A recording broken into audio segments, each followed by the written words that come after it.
and a very good evening. You're watching the news tonight on Rajya Sabha television with me, Frank Pereira. Here are the headlines.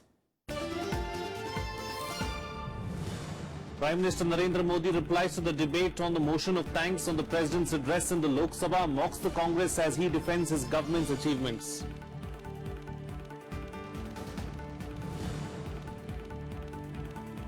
In the Rajya Sabha, BJP members claim that demonetization has restored the rights of the poor. Opposition disagrees, says the decision to scrap the high-value currency notes caused loss of lives and hardships to people.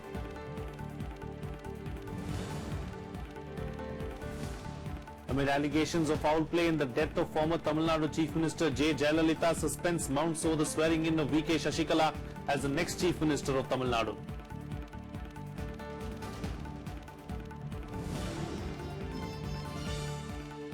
And Israel passes controversial bill to legalize thousands of settler homes built on privately owned Palestinian land in the occupied West Bank. Government's top lawyer in opposition warn of legal challenges ahead.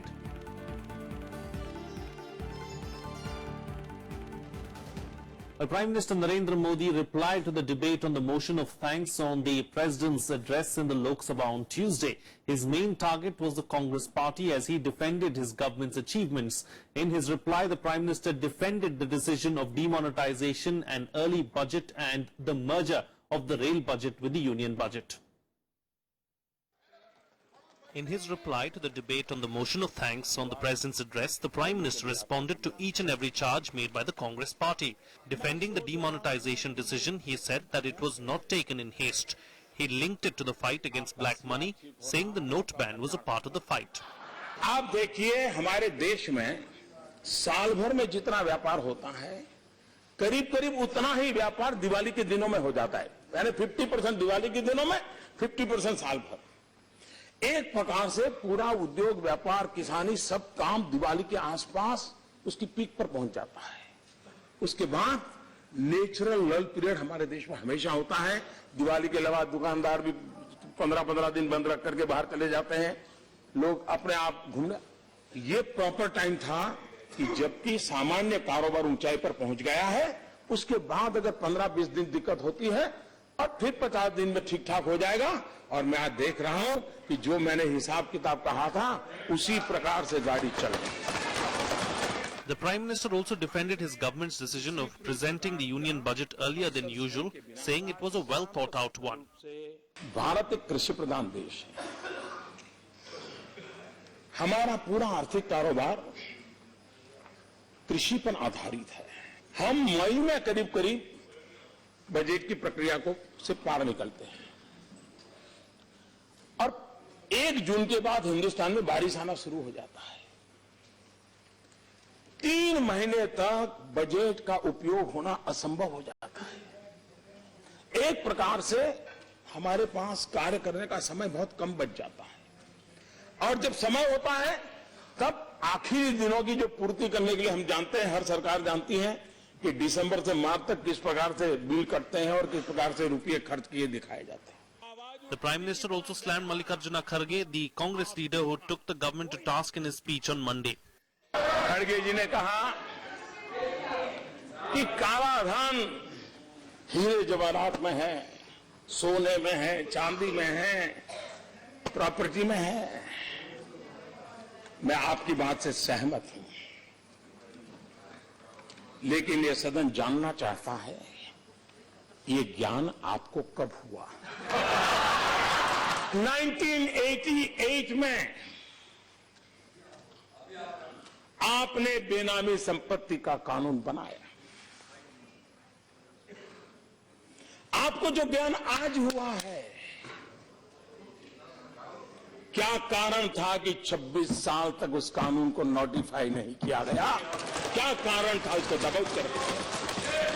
He also launched several political attacks on the Congress party and even mocked its leaders. आखिर भूकंप आ ही गया।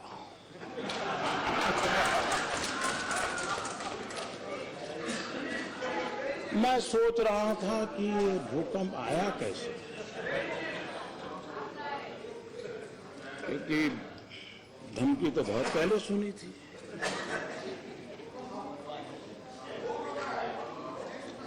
कोई तो कारण होगा। कि धरती माँ इतनी रूठ गई होगी। However, the opposition parties also shared lighter moments when during his speech the Prime Minister addressed the House in the same way he begins his election speeches. Shyam Sundar's report for Rajya Sabha Television. Well, the upper house resumed the discussion on motion of thanks on the president's address on Tuesday. Ram Kumar Verma of the BJP began the discussion. While the ruling party defended the government's decisions, the opposition parties continued their tirade against the government on the issue of demonetization. Participating in the discussion on the motion of thanks for the President's address, Ram Kumar Verma of the BJP hailed the schemes unveiled by the NDA government. Keeping up with the government's pro-poor pitch, Verma claimed that demonetization has restored the rights of the poor. मुझे भी बहुत खुशी होती है और मैं धन्यवाद करना चाहता हूं कि माननीय राष्ट्रपति महोदय का भी कि देश में 1.2 करोड़ लोगों ने सब्सिडी छोड़ी और 1.5 करोड़ ऐसे लोग जो सपने में भी नहीं सोचते थे कि हमें कभी गैस का चूल्हा धुआं रहित होगा, इस तरह का मिला। स्वच्छ भारत अभियान की मैं याद बात करना चाहूं, लोगों ने जन आंदोलन किया। However, the opposition parties were quick to corner the government on the decision to scrap the high-value currency notes. The Congress, the RJD and the DMK dubbed the move disruptive, saying it caused loss of lives and hardships to the people. खाद नहीं मिलती, बीज नहीं मिलता और नोटबंदी ने और भी बर्बादी की। जो बीजेपी शासित प्रदेश है, सबसे ज्यादा सुसाइड तो उसमें हो रहा है, महाराष्ट्र में हो रहा है, सबसे ज्यादा सुसाइड क्यों हो रहा है? छत्तीसगढ़ में हो रहा है, तो क्यों हो रहा है? किस लिए हो रहा है? इसके ऊपर सोचने की जरूरत है। इसमें क्या है? वही sit India, stand India, make India, स्वच्छ इंडिया, इंडिया ही इंडिया है, जनता कहीं पर नहीं है, जनता का नाम ही नहीं है। और क्या कहा गया है? हम ये कर देंगे। अरे भाई, जो आपने 2014 में अपने मैनिफेस्टो और भाषणों में कहा, वो तो आप पूरा कर नहीं सके हैं, कहां से नया करेंगे? The government was promised to bring back the black money invested in foreign countries. But since they could not do so, they want to show off, they want to present a picture that this government is against black money. They have taken up this demonetization exercise. Nominated MP KTS Tulsi also upped the ante against the government over demonetization. The design of the new notes was finalized on 19th May 2016. If the design had been finalized on 19th May, what prevented the government from printing the notes? What prevented the government from recalibrating the ATMs? This is a tragedy in which over 100 lives are lost. Law Minister Ravi Shankar Prasad had initiated the discussion on motion of thanks on February 2nd. The opposition parties have moved several amendments to the President's address. The motion of thanks is likely to be passed on Wednesday after the Prime Minister's reply. Kriti Mishra's report for Rajya Sabha TV.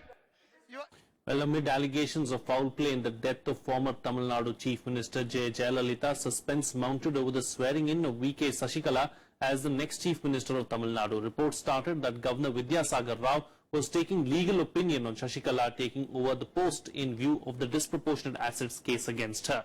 There was, however, no official confirmation on this. Till late on Tuesday, there was still no clarity on VK Shashikala's swearing-in as Chief Minister of Tamil Nadu. The process was held up on Monday with Maharashtra Governor C. Vidyasagar Rao, who also holds the charge of Tamil Nadu, leaving from Mumbai from New Delhi. Reports said that Rao was seeking legal advice before administering the oath of office to Shashikala.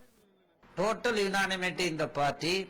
MLAs have unanimously elected Madam Shashikala Chinnamma as the Chief Minister, and also the rank and file of the party, all the office bearers of the party in their entirety in the state, they have selected her as the General Secretary of the party.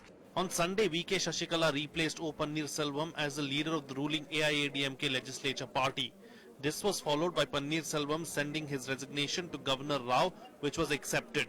But news of Shashikala's imminent elevation triggered a storm of protests. The questions that were raised were with regard to the qualification of Mrs. Sasikala, whether she is qualified to be the General Secretary. As per the bylaws of the party, she is not qualified to be the General Secretary, and according to the will of the people, she is not qualified to be the Chief Minister of the state.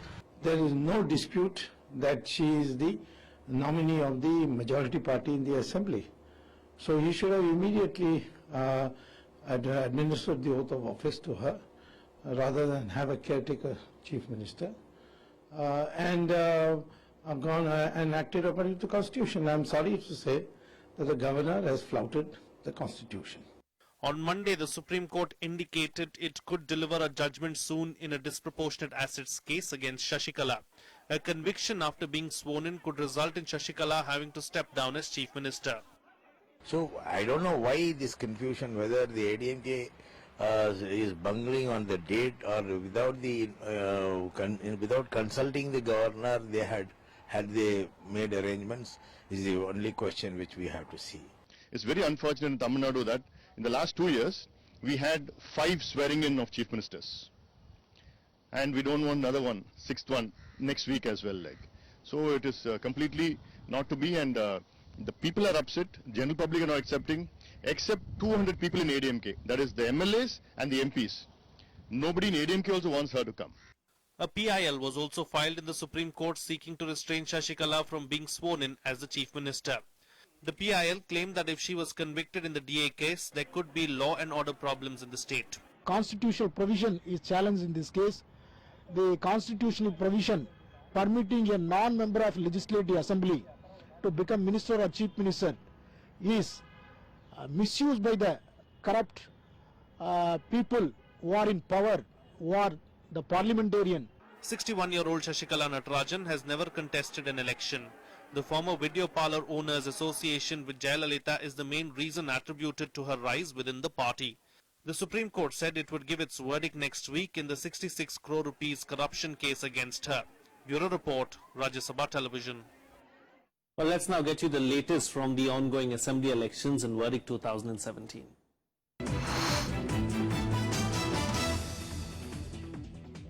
Re-election was held at a polling station in Goa's Madgaon constituency on Tuesday morning.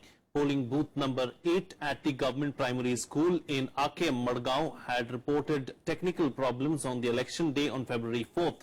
The election was cancelled after officials failed to delete sample votes logged in the electronic voting machines. In Punjab as well, the Election Commission ordered re-polling in 48 polling stations in the Majita, Muktsar and Sangrur assembly segments. Re-polling was ordered after the voter-identified audit paper trail EVMs malfunctioned on February 4th. Re-election will also take place at polling stations in Moga and Savdulgarh segments where EVMs displayed the votes polled during mock polls. The re-polling will take place on February 9th. The EC had used VVPAT for the first time in Punjab. The Election Commission on Tuesday issued a show-cause notice to Defence Minister Manohar Parrikar over his bribe remark during a public rally in Goa. The notice said that the CD of his speech had not been tampered with in any manner. This was after Parrikar claimed that his election speech was incorrectly translated. The poll panel earlier on February 2nd issued notice to Parrikar after it took cognizance of the complaints from the Goa Forward Party and Aam Aadmi Party chief Arvind Kejriwal. The Commission has also alleged that Parrikar deliberately and intentionally instigated the public to take bribe for voting. EC has sought his reply by February 9th. Well, with the first phase of Uttar Pradesh Assembly elections less than a week away, the Congress Vice President Rahul Gandhi and Uttar Pradesh Chief Minister Akhilesh Yadav held a joint rally on Tuesday in Meerut. During the rally, Akhilesh launched an offensive against the centre and Prime Minister Narendra Modi's scam jibe. Uttar Pradesh Chief Minister Akhilesh Yadav and Congress Vice President Rahul Gandhi once again targeted the central government in a joint rally held in poll-bound Meerut. Hitting back at Prime Minister Narendra Modi over a scam jibe, Akhilesh said that it was strange that the PM named Mayawati in the acronym, as the BJP has allied with BSP thrice. In BJP वालों से सावधान रहना। इन्होंने जो रास्ता अपनाया है, उस रास्ते ने भाईचारे को खतरा पैदा किया है। ये समाज को तोड़ने वाले लोग हैं। और यहीं पर मेरठ में आकर के प्रधानमंत्री कह गए थे, आपको याद होगा, कि हमें उत्तर प्रदेश को स्कैम से बचाना है।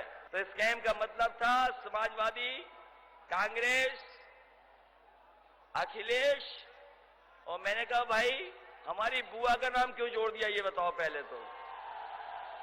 अरे बुआ से तो इनके रिश्ते बहुत करीब के रहे हैं। Taking the podium after Akhilesh, Rahul Gandhi also attacked PM Modi. The Gandhi Science said that PM Modi should stop divisive politics. He also claimed that the people of UP are united and the PM should stop spreading hate and anger. अलग अलग वायदे किए, एक वायदा पूरा नहीं किया। कहा था 2 करोड़ युवाओं को रोजगार दिलवाऊंगा। यहाँ इस भीड़ में, इस आंधी में कोई एक व्यक्ति है जिसको नरेंद्र मोदी जी ने रोजगार दिया? नहीं, सुनाई नहीं दिया। है या नहीं है? एक नहीं है। जहां भी वो जाते हैं खोखले वायदे करते हैं, 15 लाख रुपए दूंगा, रोजगार दूंगा, हिंदुस्तान को अच्छे दिन दूंगा। Hailing the Congress SP tie-up, Rahul said that their alliance would work for all, particularly the poor, the youth and women of the state. The Congress leader also promised to create more jobs in Uttar Pradesh. The state will hold its first phase of assembly elections on February 11th. Bureau Report, Rajya Sabha Television. Well, BSP Supremo Mayawati on Tuesday claimed that her party will form the government with full majority in Uttar Pradesh. Addressing a rally in Ghaziabad, she accused the Narendra Modi government of trying to end reservations for backward communities in jobs. She also attacked the Congress Samajwadi Party alliance, saying Muslim voters shouldn't get swayed by the alliance and waste their precious votes by supporting it. She claimed that demonetization has affected everyone. केवल अपने राजनीतिक स्वार्थ में आज से लगभग 3 महीने पहले देश में काला धन व भ्रष्टाचार पर अंकुश लगाने की आड़ में व इसे देश हित से भी जोड़कर फिर बिना पूरी तैयारी के ही पूरे देश भर में अचानक 500 व 1000 रुपए के नोटों पर पाबंदी लगाने का ये एक ऐसा अति जनपीड़ादायी फैसला ले लिया जिसकी मार से देश के लगभग 90% गरीब, मजदूर, किसान व अन्य मेहनतकश एवं मध्यम वर्गीय लोग अभी तक भी पूरे तौर से उभर नहीं पा रहे हैं। Home Minister Rajnath Singh claimed there was not a single corruption charge against the Modi government. Addressing a rally in Shamli, he targeted the Congress Samajwadi Party alliance, saying that the cycle Rahul was using is already punctured. The BJP leader also promised to waive off the loan of small farmers if voted to power in Uttar Pradesh. मैं यहाँ के मुख्यमंत्री को भी कहना चाहता हूँ और अपने कांग्रेस के युवा नेता से भी कहना चाहता हूँ, अरे भाई मान लिया, जो कमजोर हो जाते हैं वही कहीं कोई सहारा ढूंढते हैं। आप कमजोर हो गए थे, आपको सपा की दरकार थी, सपा कमजोर हो गई थी, आपकी दरकार थी, आप लोगों को बैसाखी चाहिए थी। BJP President Amit Shah on Tuesday appealed to people in Uttarakhand to vote in favor of his party. Addressing a rally in Gansali town of Tehri district, Shah assured the voters that the BJP will fulfill all the promises made in the party's election manifesto. Taking a dig at Congress, he said that the Harish Rawat government had done nothing for the development of the state. The BJP president also addressed rallies in Pauri and Ramnagar districts. जहां पर पर्यटक बढ़ने चाहिए थे, पहाड़ से पलायन रोकने के लिए रोजगारी के नए नए काम बढ़ने चाहिए थे, बिजली का उत्पादन बढ़ना चाहिए था, समृद्धि बढ़नी चाहिए थी, उसकी जगह एक गुंडई और किन्नाखोरी से चलता हुआ शासन आज पूरे उत्तराखंड को परेशान कर रहा है। मित्रों, आपके पास परिवर्तन का एक मौका है, आपके पास इस सरकार बदलने का एक मौका है।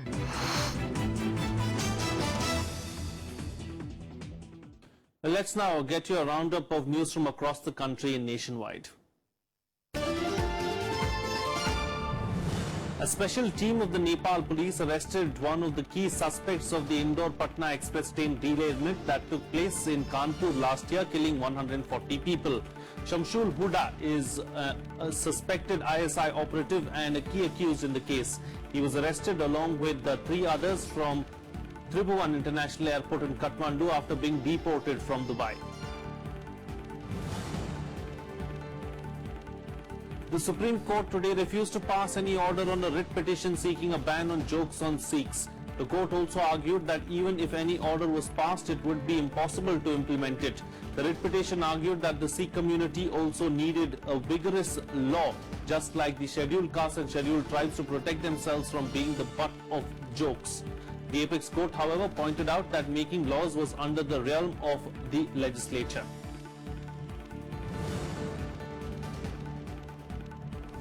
"59 newly recruited commandos of the Central Reserve Police Force abandoned their journey to the headquarters in Bihar and went home without informing anyone. The mass bunking by the Cobra personnel who were returning from Srinagar after a 5-day basic training session forced the CRPF to order an inquiry into the matter. The personnel had to report for duty in Bihar and they were supposed to be posted in Naxal-affected areas.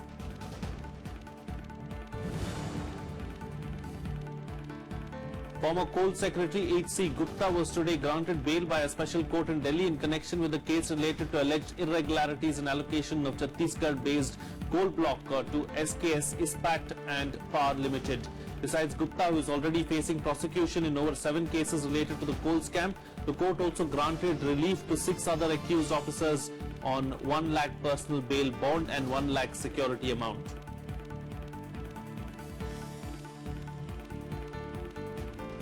Well, it's time for a short break now, but news and updates will continue on the other side. Stay tuned, we'll be right back.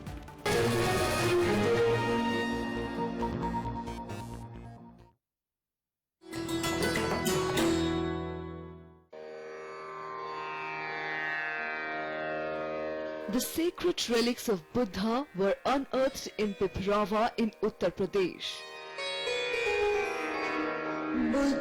Buddhist monks from all over the world visit the National Museum to pay their respects. These charred bone fragments of Buddha are housed in the gold canopy gifted by the royal family of Thailand.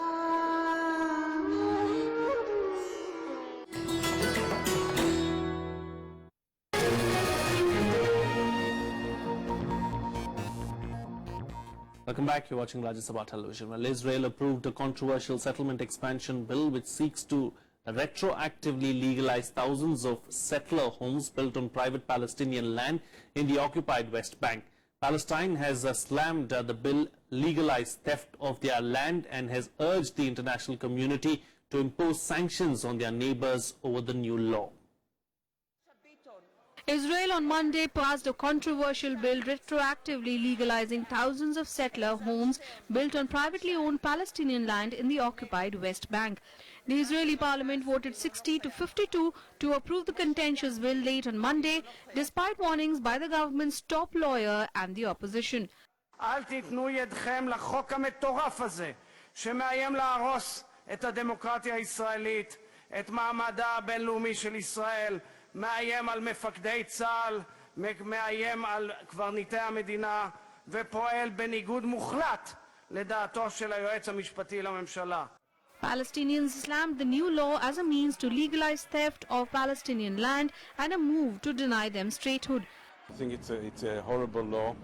I think it's impossible to take lands from their owners and to work against the ownership of people. Under the law, the original Palestinian landowners will be financially compensated or given alternative land. The bill applies to about 4,000 settlement homes in the West Bank for which settlers could prove ignorance for building on privately owned land. Taking property from residents of the occupied territory and giving it to nationals of the occupant is not necessary. It's probably illegal because it allows expanding the settlements, and it's not proportionate. It's also discriminatory because it basically allows the taking of property on the basis of nationality and giving it to other people on the basis of their nationality. The bill was a key demand of Israeli Prime Minister Benjamin Netanyahu's right-wing cabinet. However, sources say Netanyahu privately opposed the bill over concerns that it could provide grounds for prosecution by the International Criminal Court. More than 600,000 Jews live in about 140 settlements built since Israel's 1967 occupation of the West Bank and East Jerusalem. The settlements are considered illegal under international law, though Israel disputes this. Bureau Report, Rajya Sabha TV. Well, let's now get you a roundup of all the other international news and global buzz. At least 20 people were killed on Tuesday in a bomb blast outside the Supreme Court in Kabul, Afghanistan. According to government officials, it appeared to be the latest in a series of attacks on the judiciary. A suicide bomber walking on foot detonated as employees left the court premises. No group has so far claimed responsibility. More than 100 companies, including most of the biggest IT firms, joined a legal brief opposing President Donald Trump's temporary travel ban, arguing that it will give companies strong incentives to move jobs outside the United States. Companies argued that the executive order temporarily banning citizens of 7 Muslim-majority countries and all refugees inflicts significant harm on American business. Former French President Nicolas Sarkozy will stand trial over allegations of illegally financing his failed 2012 re-election bid. The charge against Sarkozy, who ruled for 5 years before the unsuccessful bid, exposes the 62-year-old conservative politician to a 1-year prison sentence if convicted. The decision to put Sarkozy on trial comes as French politicians face growing scrutiny over their personal finances in the build-up to this year's presidential election in April and May. European Union's top diplomats agreed to uphold sanctions against Russia for annexing Crimea and its role in the Ukraine conflict. EU foreign ministers who were present for a Foreign Affairs Council meet in Brussels concluded that fighting has escalated over the past week in eastern Ukraine.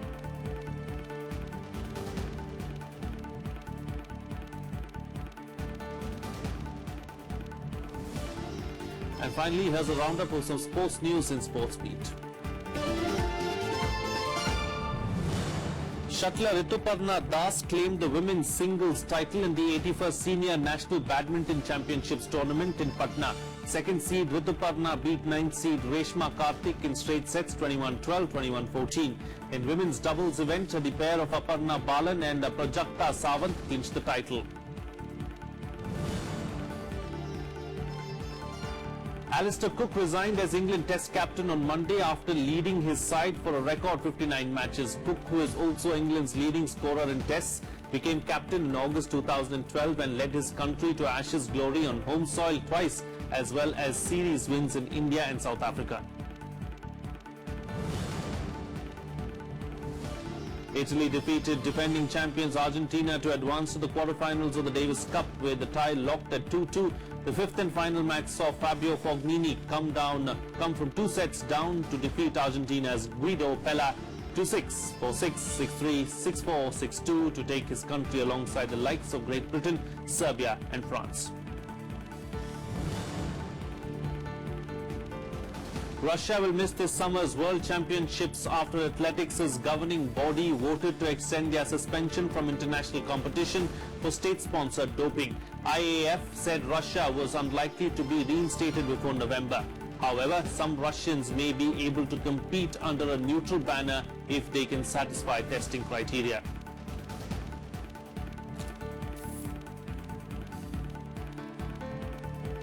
Well, that's it on this newscast. Good night.